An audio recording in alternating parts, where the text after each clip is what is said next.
All right, bit of breaking news the last half hour.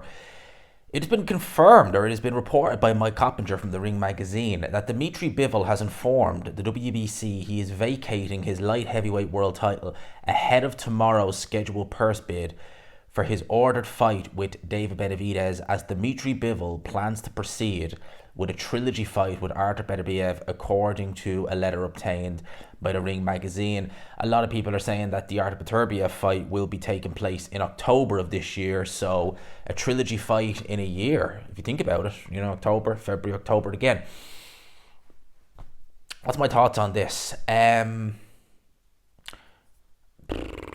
Well, it's a I think in theory that means then that Benavidez will become the full champion at 175 pounds, because I believe he's the interim champion with the WBC.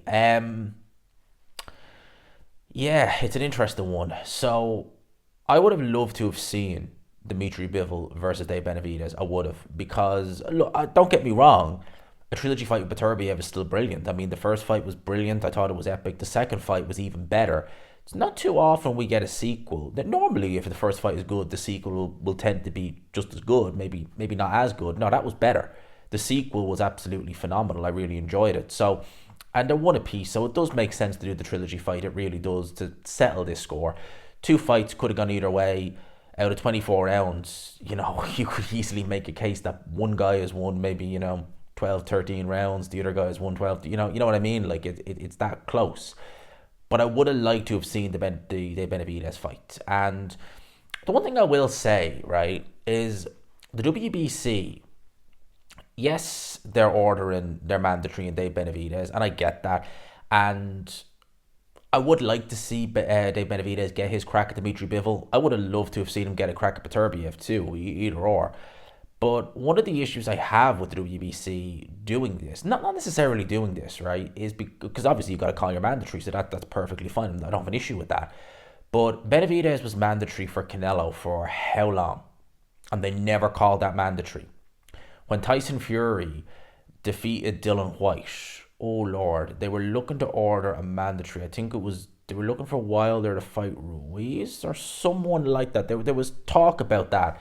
And the WBC categorically stated when that fight broke down, oh, why don't you order another eliminator or order a mandatory? Because they have plucked mandatories out of thin air. Oh, that wouldn't be right. Well, both guys are likely going to have a trilogy fight. That is what the general consensus, the boxing fans want. And we'd like to see it kept undisputed. I don't understand why you didn't call Beterbiev versus, or Bivol versus, not Bivol, what am I talking about? They didn't call Benavidez. So many B's with these last names, I'm getting mixed up with them. But I don't understand why they never had, when they had the chance to call Benavidez versus Canelo, they didn't. They wouldn't call a mandatory for Tyson Fury, but they will happily, as soon as, the light heavyweight champion is either Beterbiev or Bivol, they will happily pluck a mandatory out of thin air. There you go. And then, the fight becomes a trilogy fight. I don't think it necessarily needs undisputed, to be honest with you. At this point, Beterbiev Bivol, I think that the trilogy fight sells in of itself, to be honest with you. It'll be for unified. Both guys have been undisputed at one point. So, again, I think it sells in of itself.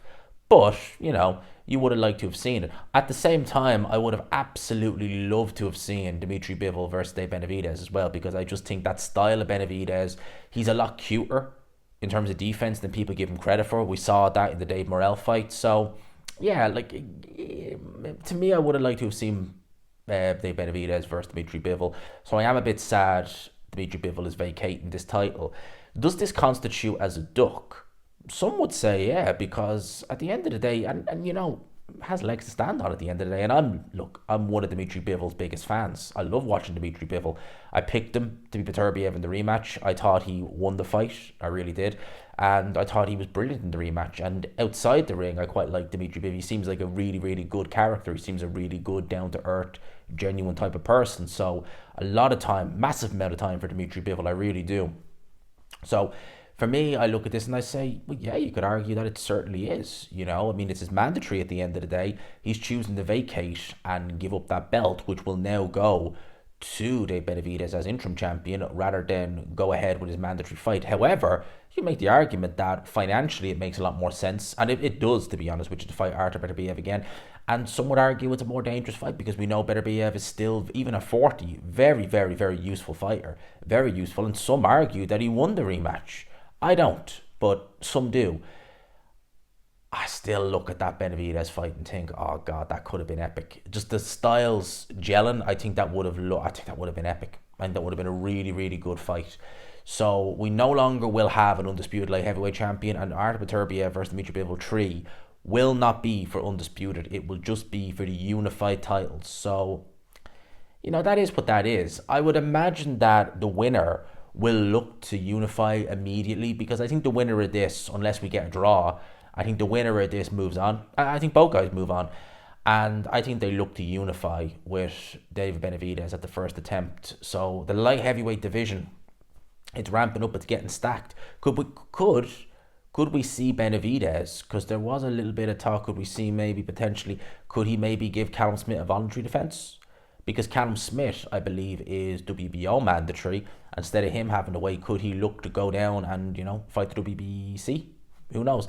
Let's wait and see. For now, I'll leave it there. A bit of breaking news to report. I hope you enjoyed the video, people. As always, if you could, smash the like button, hit subscribe, all of that good stuff. We just passed 23k on Saturday. We're already at 23k and 50, so let's get to 25k as quick as we can.